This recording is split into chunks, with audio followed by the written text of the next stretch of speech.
جس کے 12 تاریخ کو اس پوری کائنات کے اندر اللہ کریم نے اپنے آخری محبوب رسول امام الانبیاء حبیب کبریا جناب احمد مجتبی محمد مصطفیٰ علیہ تحیت و ثناء کی جلوہ گری فرمائی، آپ کی ولادت باسعادت ہوئی۔ علماء حق اس پورے مہینے کے اندر اجتماعی شکل و صورت میں، جلسوں کی شکل میں، جلوسوں کی شکل میں اللہ کے محبوب علیہ الصلاۃ والسلام کے اوصاف جمیلہ، ولادت سے لے کر بچپن اور بچپن سے لے کر آپ کے حسن و جمال، آپ کے کمالات اور آپ کے خصائل مبارکہ اوصاف جمیلہ کا ذکر خیر اپنے اپنے انداز میں کرتے ہیں۔ آج کا جمعۃ المبارک بھی وقت مختصر سے ہی اس کے اندر امام الانبیاء کا ذکر خیر کب مکمل ہوتا ہے؟ چند باتیں جو آپ کی ولادت کی نہیں، آپ کی ولادت سے پہلے کی، عالم اجسام کی باتیں نہیں، عالم ارواح کی باتیں ہیں۔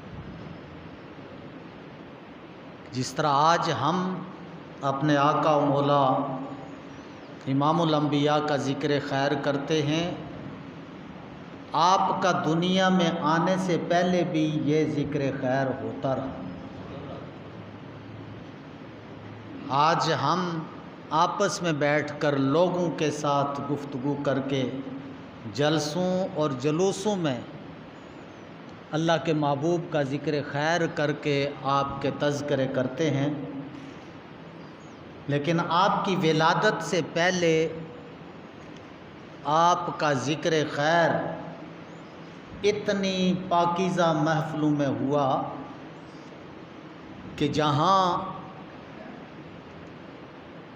اللہ کریم نے قرآن پاک کی اس آیت کے اندر ذکر فرمایا، وہاں عام لوگوں کا ذکر نہیں، وہ ایسی محفل تھی، ایسا جلسہ تھا کہ جس کے اندر جلسے میں دعوت دینے والا خود رب کائنات، اور اس جلسے کے اندر، اس محفل کے اندر سارے جو بیٹھے وہ حضرت سیدنا ابو بکر صدیق سے افضل بیٹھے۔ جہاں ابو بکر صدیق نہ گئے، میں اور آپ وہاں کیسے جا سکتے؟ وہ سارے نبی تھے۔ اندازہ کریں کہ اللہ کریم نے اپنے محبوب کی عظمت اور شان کس انداز میں بیان فرمائی، اور انبیاء کرام نے کس شان، کس انہماک اور کس توجہ سے اللہ کے محبوب کا یہ ذکر خیر سماعت فرمایا ہو، اس کی جھلک قرآن نے بیان فرمائی۔ تلاوت کردہ آیات بینات کا لفظی ترجمہ اور ترجمہ ہی بتا دے گا کہ اللہ کے محبوب کی شان کیا ہے، اور ان کا ذکر صرف ہم نہیں کر رہے، آج جلسے اور جلوس نہیں ہو رہے، بلکہ آپ کی ولادت، آپ کی آمد سے پہلے کا یہ سلسلہ جاری۔ پروردگار عالم جل شانہ فرماتا ہے وَإِذَا أَخَذَ اللَّهُ، اسماء ظروف میں سے ہے، کچھ اسماء ایسے ہیں کہ ان سے پہلے جملے مقدر ہوتے ہیں، ان کا مفہوم ہوتا ہے، معنی ہوتا ہے۔ ترجمے سے واضح ہوتا ہے۔ اللہ کریم فرماتا ہے وَإِذْ أَخَذَ اللَّهُ مِيثَاقَ النَّبِيِّينَ، اور یاد کرو، دو معنی ہو سکتے ہیں، یاد کرو یا بیان کرو، تیسرا کوئی معنی نہیں۔ یاد کرو کہ جب اللہ کریم نے پکا وعدہ لیا نبیوں سے،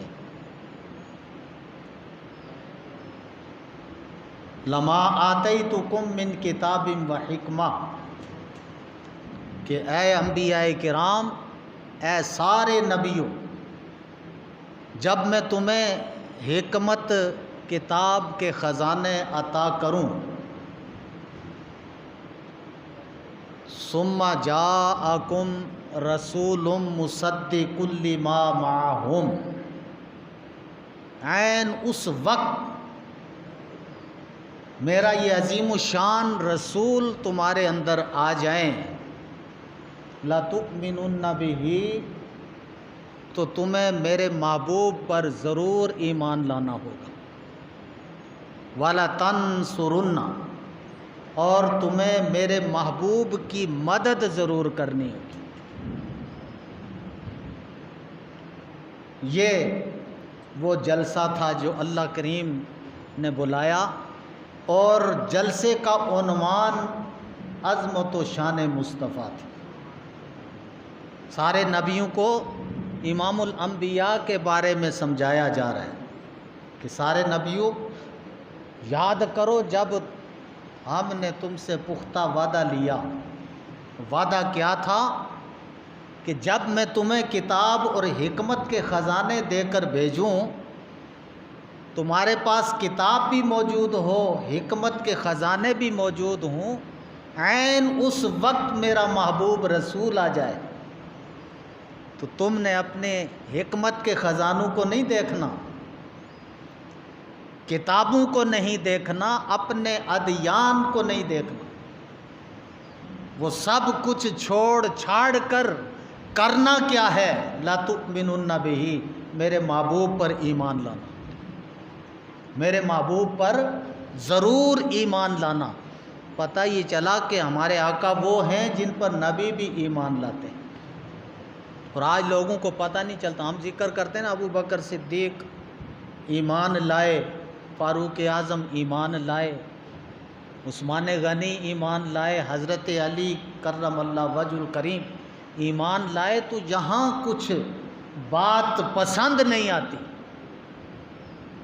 باقیوں کے لیے ٹھیک ہے ایمان لائے، جب حیدر کرار کی باری آئی تو اعتراض ہو جاتا ہے، جو بیت اللہ میں پیدا ہو کیا وہ کافر ہوتا ہے؟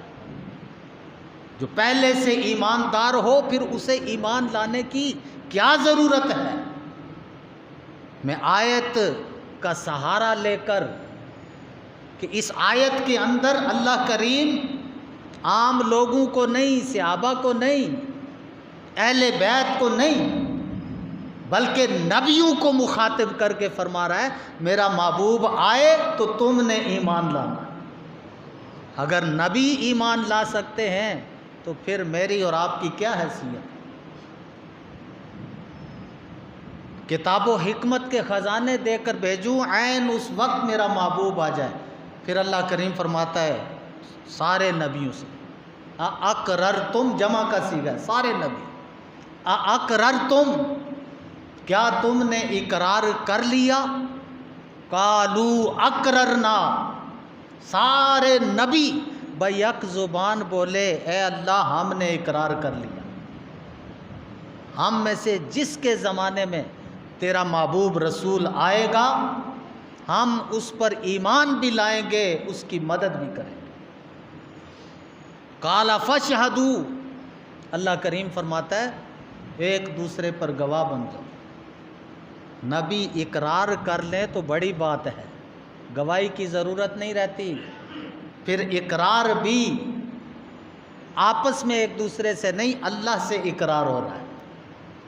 اور نبی معصوم ہوتے ہیں، نبی جو بات کرے اس سے پھرتا نہیں، جان چلی جائے لیکن جو بات نبی کی زبان سے نکلی وہ اس پر عمل پیرا ہوتا ہے، وہ اس کو چھوڑ نہیں سکتا. جو چھوڑتا ہے اپنے وعدے کو، اپنی بات کو، وہ نبی نہیں ہوتا.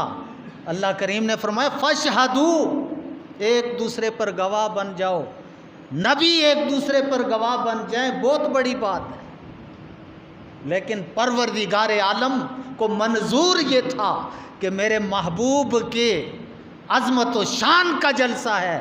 فرمایا نبیو تم بھی گواہ بن جاؤ، وَأَنَا مَعَكُمْ مِنَ الشَّاهِدِينَ، میں بھی تمہارے ساتھ گواہوں میں شامل. اقرار بھی ہو گیا، گواہ بھی بن گئے، جلسہ ختم نہیں ہوا. قرآن کا ذکر ہے، قرآن کی آیت کا ترجمہ آپ کے سامنے رکھ رہا ہوں. اللہ کریم فرماتا ہے جلسہ اب ختم نہیں ہوا، کیونکہ وہ عالم الغیب جانتا تھا محبوب جب جلوہ گر ہوں گے تو لوگ کیا کیا کہیں گے، کیا کیا اعتراضات ہوں گے. جب تک وہ اعتراضات ختم نہیں ہوئے اللہ کریم نے اس جلسے کو ختم نہیں فرمایا. اور آخری فیصلہ نبیوں سے اعلان فرمایا کہ آخری میرا اعلان، میرا فیصلہ سنو تو پھر یہاں سے محفل برخاست کرو. وہ آخری اعلان کیا تھا، آخری فیصلہ کیا ہے؟ فَمَن تَوَلَّى بَعْدَ ذَلِكَ فَأُولَٰئِكَ هُمُ الْفَاسِقُونَ. اللہ کریم نے فرمایا کہ اس قول و قرار، ان گواہیوں سے جو بھی پھر گیا، اللہ نے اپنے آپ کو بھی گواہ بنایا، نبیوں کو بھی ایک دوسرے پر گواہ بنایا، اور پھر ساتھ فرمایا جو اس گواہی، اس اقرار سے پھر گیا تو یاد رکھو وہ مسلمان نہیں ہوگا، وہ فاسقوں میں ہوگا. یہ قرآن کا لفظی ترجمہ. اب قرآن کی آیت پر غور کرو. ربیع الاول شریف کا مہینہ اہل سنت و جماعت کی بہاروں کا مہینہ، اور اس مہینے کی آمد پر جو خوش ہو جائے، نشانی بتا رہا ہوں، علامت بتا رہا ہوں. اس مہینے کی آمد پر جو خوش ہو جائے، ایک دوسرے کو مبارک باد پیش کرے، مساجد مجالس کے اندر صلاۃ و سلام کے نغمہ سرائی ہو اور نغمے الاپے جائیں، سمجھ لو کہ وہ اہل سنت ہے.